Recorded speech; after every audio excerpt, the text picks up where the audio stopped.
Kwa Swahili kuna hii application ambayo unaweza kuangalia movie yoyote bila ya kulipia pesa yoyote, sio kwa mwezi, sio kwa wiki, unaangalia for free kabisa.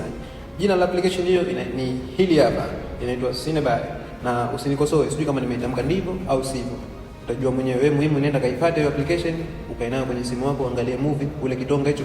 Jinsi ya kuipata tena nikufahamishe. Kama unatumia Android, ingia kwenye search engine yoyote ambayo wewe unaiweza, na kama unatumia iPhone, ingia kwenye search engine yoyote ambayo wewe mwenyewe unaiweza, iwe ni Safari, iwe ni Chrome, iwe ni yoyote.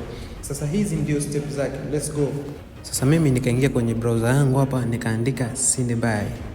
Baada ya kuja nikaja hapo kajiload, alafu nikabonyeza hiyo ya juu kabisa ya mwanzo kabisa kama unavyoiona hapo, nikabonyeza hiyo.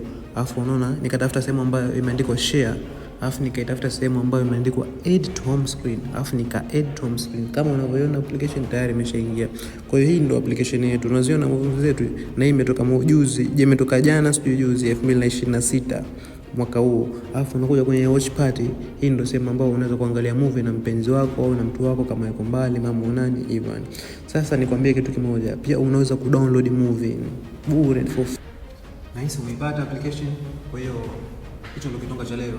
Sasa nikwambie kwamba usisahau kunifollow kwa ajili ya tip nyingine. Zipo tipu nzuri nyingi sana, hazimalizi.